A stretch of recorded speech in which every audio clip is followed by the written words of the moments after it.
e lendo a palavra de Deus para purificar sua alma. Então, no dia da expiação, ele se lavava da cabeça aos pés, era vestido em linho branco, puro e sem manchas, e em seguida entrava no lugar santíssimo e oferecia um sacrifício animal a Deus para expiar ou pagar a pena por seus próprios pecados. E depois de fazer isso, ele saía do lugar santíssimo, lavava-se novamente da cabeça aos pés, era vestido com outra veste de linho branco e entrava novamente no lugar santíssimo, dessa vez para ofertar os sacrifícios pelo pecado do povo, dos sacerdotes. Mas isso não era tudo. Ele saía do lugar santíssimo pela terceira vez, lavava-se inteiramente de novo, era vestido com outra veste de linho branca e entrava novamente no lugar santíssimo, dessa vez para oferecer sacrifício pelo pecado do povo. Era um ritual de purificação muito grande. E o interessante é que ele fazia tudo isso em público. O templo ficava lotado e as pessoas estavam presentes assistindo a tudo de perto. Imagine aí, havia uma tela fina atrás de onde o sumo sacerdote se banhava. Toda a multidão ficava lá olhando o sacerdote se banhar por entre essa tela. As pessoas estavam lá presentes, eles viam-no se banhar, eles viam o sacerdote ser vestido, de entrar e sair, de entrar e sair, porque ele, o sacerdote era o representante diante de Deus, e então o povo estava lá para apoiá-lo, porque ele iria representar a pureza para o povo. Então não podia haver mancha, não podia haver contaminação, eles ficavam preocupados em se certificar de que tudo estava sendo feito de acordo com a devida pureza. O sacerdote entrava diante de Deus, lavado, limpo, puro, com vestes puras. Só que quando Zacarias tem a visão, ele tem uma visão chocante, porque o texto diz que o sacerdote, que o sumo sacerdote, diante da presença do Senhor, estava com as vestes impuras, cobertas de excremento, ao que diz o nosso texto de Zacarias. Zacarias não podia acreditar no que estava vendo. Como isso pode acontecer? Os israelitas de modo algum permitiriam que o sumo sacerdote aparecesse desse jeito diante de Deus, mas a visão de Zacarias é que Josué está lá, no Santo dos Santos, diante de Deus com as vestes imundas. O que está acontecendo aqui? A resposta é simples. Deus estava dando a Zacarias uma visão profética, para que ele pudesse entender como Deus vê o homem diante dele. Deus vê o homem de maneira impura, imundo pelo pecado. A despeito de todo o nosso esforço para ser bom, para ser cheio de moral, purificados, Deus vê o nosso coração. Lembra de Samuel e Davi? Eu não vejo como o homem vê, eu não vejo o exterior, eu vejo o coração. E quando Deus olha do céu, Ele vê o coração do homem imundo, cheio de maldade, de malícia, de dolo, de impureza, de prostituição. Ele vê a loucura do coração humano. Toda a nossa moralidade não sobe do teto. Zacarias está vendo como Deus vê o homem hoje. E então, quando Zacarias está prestes a se desesperar, ele ouviu algo fantástico, que está no verso 3, no verso 4, 8 e 9, quando diz assim: tirai-lhe as vestes imundas, e disse a Josué: fiz com que a tua maldade seja tirada de ti, te vestirei de vestes festivas, eu trarei o meu servo, o renovo, e tirarei a maldade desta terra num só dia, diz o Senhor dos Exércitos. Zacarias não podia acreditar no que ele estava ouvindo, porque ele deve ter pensado: mas espera um minuto, nós temos feito tantos sacrifícios, obedecido a leis, e agora nunca nos livramos do pecado, e agora há uma promessa que isso vai acontecer. Deus estava dizendo: Zacarias, um dia essa impureza terminará, um dia eu não verei mais corações imundos, um dia eu olharei e não verei mais um coração cheio de maldade, um dia eu vou ver corações limpos. E esse dia chegou. Um novo Josué apareceu, um outro Yeshua, o grande libertador. E este novo Josué, encenou o seu próprio dia da expiação de uma forma mais dramática. Passou uma noite inteira orando diante de Deus, e aqueles que eram seus amigos não estavam lá para olhar e apoiá-lo, estavam dormindo. Uma semana antes, Jesus começa a se preparar, uma multidão estava lá, seguindo cada passo de Jesus, dizendo: Hosana, Hosana é o que vem em nome do Senhor. Mas quando chegou o momento do sacrifício, todos o abandonaram. Seus discípulos fugiram, Pedro negou. Praticamente todo mundo que estava perto dele o traiu e deixou sozinho. A multidão que outrora gritava o seu nome abandonou o Senhor, gritando: crucificam. E ele se banhou também, só que não foi de água. O comentarista afirma: ele foi banhado, mas pela saliva das pessoas que cuspiam nele, quando ele era levado para ser morto pelos nossos pecados. E quando ele se apresentou diante do Pai com o seu sacrifício, o Pai virou as costas para o Filho, porque ele levava sobre ele todo o nosso pecado. O Senhor agradou em moê-lo, é o que diz o texto. E em vez de ser vestido com ricas vestes, arrancaram-lhe a única túnica que tinha e colocou-se nele as nossas vestes imundas. Toda a maldade no nosso coração foi vestida em Cristo naquele dia. Todo o pecado, toda a vergonha que está aqui entranhado em nosso coração, que nos levava a fazer coisas terríveis, ele se vestiu desse pecado. O nosso sumo sacerdote assumiu em nosso lugar, recebeu a nossa impureza, e mesmo assim o mundo odeia Cristo. Porque tudo isso foi preciso. Paulo diz: daquele que não tinha pecado, Deus fez um sacrifício pelo pecado em nosso favor, para que nele fôssemos feito justiça de Deus. Deus vestiu Jesus com o nosso pecado. Ele levou consigo a pena que era nossa, a nossa punição. Se antes, ao olhar para o nosso coração, Deus via imundície e sujeira, agora, por meio da lavagem do sangue de Cristo, Ele não vê mais corações impuros, Ele não vê mais nada de impureza em nós, porque o renovo de Deus promoveu a mudança em nosso coração. Em Cristo, nós somos vistos limpos e puros. O sangue dele nos purificou de todo o pecado. Não estamos mais sujos, e glória a Deus por isso, porque não há mais condenação para aqueles que estão em Cristo. Nós não estamos mais contaminados, agora estamos limpos, com vestes novas. E essa situação deve nos causar alegria e exultação. O autor de Apocalipse descreve como seremos vistos pelo Pai. Lá no capítulo 19, no verso 7 e verso 8, diz assim: alegremos-nos, exultemos e demos glória a Ele, porque chegou o momento da boda dos cordeiros, e a sua noiva já se preparou, e lhe foi permitido vestir-se de linho fino, resplandecente e puro. É assim que nos vestiremos. Fomos possibilitados a nos vestir assim, sem mancha, sem defeito. Nada torna aquele que descansa nesse Yeshua impuro. Nenhum alimento, nenhuma veste, nenhum animal pode nos tornar impuros, porque o Senhor, com a sua obra, purificou a fonte de todo o mal. O Senhor Jesus transformou o seu e o meu coração. Deus em Jesus, a um custo infinito, nos vestiu com roupas limpas, e elas custaram o sangue do Cordeiro. E isso é a única coisa que pode tratar o problema do nosso coração. Somente o sangue de Cristo pode lavar o nosso interior. Somente Cristo pode tratar com o coração.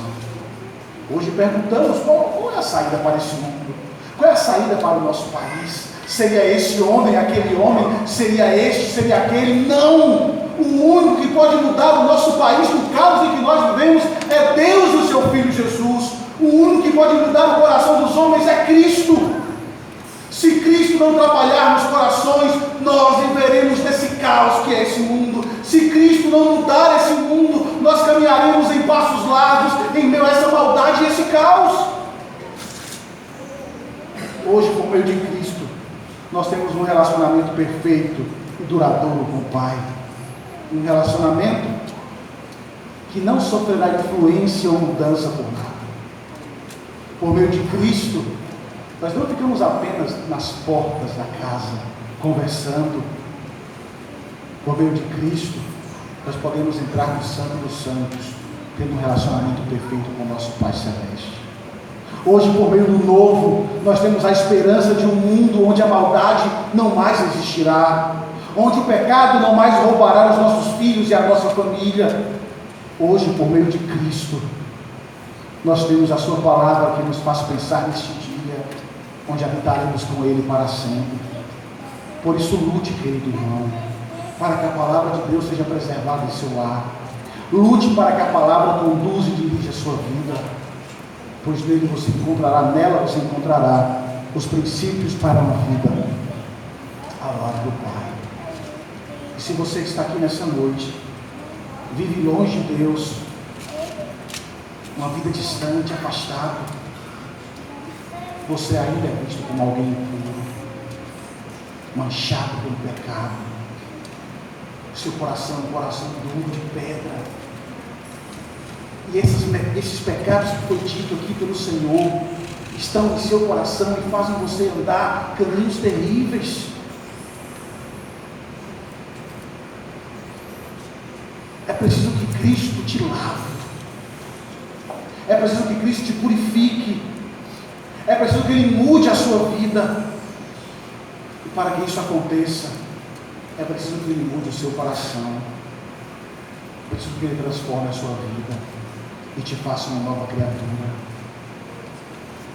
Porque somente em Cristo você encontrará o significado e o sentido da pureza, de uma vida com o Pai, de relacionamentos com o Senhor. Por isso, arrependa-se, se volte para Deus, pois somente Ele é capaz de lhe tornar puro. Somente Ele pode te limpar, colocando em você vestes limpas. Talvez você esteja aqui nessa noite, querido. Você seja um crente, um servo de Deus há tanto tempo, e ainda acha que a sua tradição, que aquilo que você faz, vai lhe fazer ser bem visto diante de Deus. Não é assim. Se você não mudar os seus atos, as suas atitudes, se você não demonstrar um coração convertido, nada do que você fizer será bem visto aos olhos de Deus. Talvez em seu coração ainda exista tanta mágoa, tanto pecado. Talvez você viva aí uma vida dupla, uma vida escondida, onde as pessoas te veem de uma forma lá fora e aqui dentro você se apresenta de outra totalmente diferente. Isso não adianta, porque Deus vê o seu coração. O que lhe torna impuro não são as comidas ou aquilo que as pessoas dessa sociedade, não. O que lhe torna impuro é o coração, o desejo do seu coração. Por isso você precisa de mudança. Você precisa entender que Cristo precisa transformar o seu coração. Arrependa-se. Congregar é bom. Cantar é algo muito belo. Fechar os olhos na hora da oração, demonstra uma piedade muito grande. Mas se o seu coração não for convertido, você está perdido. Se o seu coração não for trabalhado por Cristo, você está perdido. Ainda é visto com o coração cheio de manchas de pecado. Peça que Deus mude a sua vida. Peça que Deus transforme o seu coração. Porque Ele é um renovo prometido por Deus para trazer esperança àquele que se arrepende, para trazer esperança àquele que confessa os seus pecados. Por isso, abandone, se volte para Cristo, porque Ele é o elo perfeito de pureza que leva você para perto do nosso Pai. Arrependa-se, que nós como igreja possamos nos arrepender dos nossos atos e nos voltar para Deus.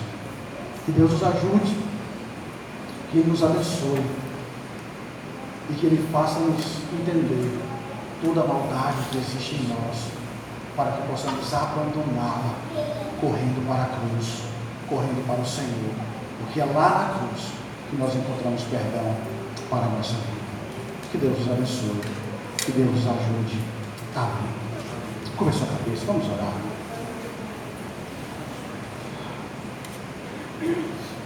Reflita sobre o que você tem vivido.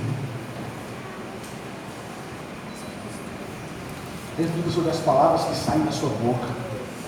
Porque a boca fala que o coração está cheio. Reflita sobre os seus atos, a sua forma de se relacionar com os outros, de se relacionar com seus filhos, de se relacionar com seu marido, com a sua esposa. Veja se esses pecados descritos aqui por Cristo não seja algo que você esteja vivendo.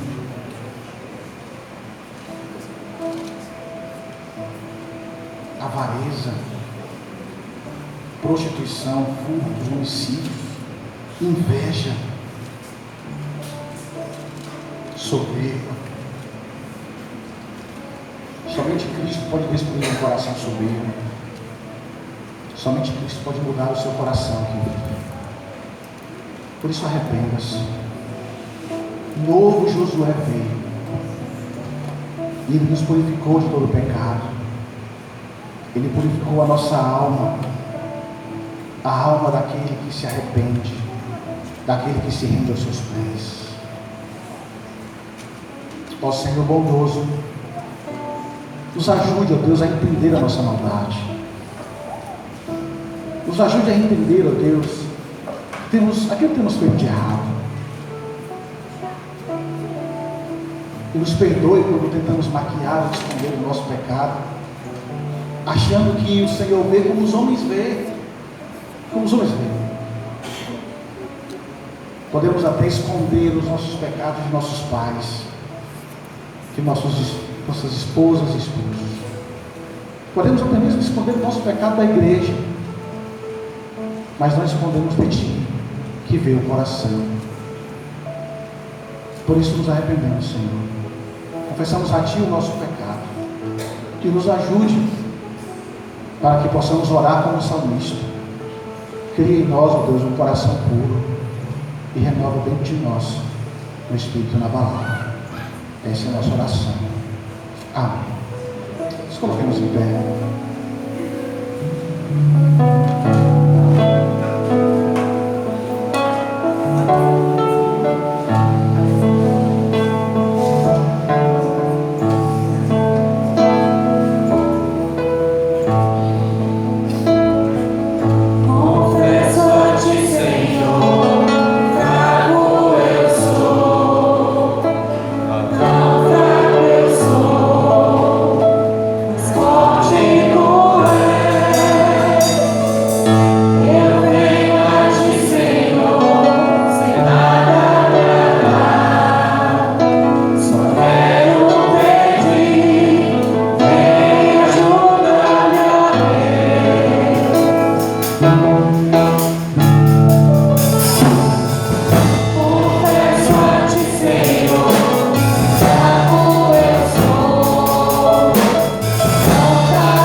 Porque lavados pelo sangue do Cordeiro nós encontramos paz. Lavados pelo sangue do Cordeiro nós encontramos perdão. Lavados pelo sangue do Cordeiro nós temos vida. Por isso, Pai bondoso, trabalhe com os nossos corações. Trabalhe com os corações daqueles que estão distantes de Ti, daqueles que não vivem para Ti. Transforme os corações. Tire o coração de pedra, o coração soberbo, o coração arrogante, e transforme um coração humilde que serve ao Senhor. Nos faça enxergar isso, Deus. Nos faça entender que antes de olhar para o problema do outro, para o erro do outro, precisamos olhar para o nosso próprio erro, para as nossas próprias falhas, e assim viver para Ti, arrependidos. Ajude, ó Deus, para que a cultura do mundo não venha ditar a nossa vida, mas que o nosso lar possa servir ao Senhor. Que a palavra do Senhor seja aquilo que conduz os nossos filhos, nossas famílias, esposas e esposos. Que a Sua palavra seja aquilo que conduz a igreja, Pai. Essa é a oração que Te fazemos, Senhor, em nome de Jesus. Amém e amém. Receba a bênção, queridos.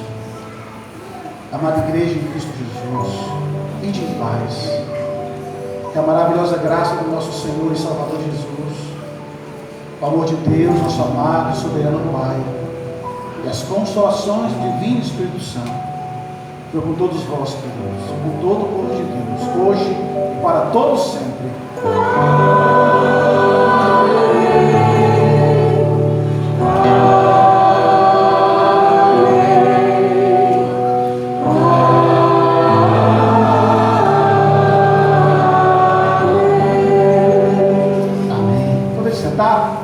Antes de passar ao nosso irmão Diácono Guilherme, que vai dar os avisos conhecidos dos nossos visitantes, eu só queria dar um aviso aos irmãos. Na verdade, chegou a nossas mãos um convite de casamento, muito bonito.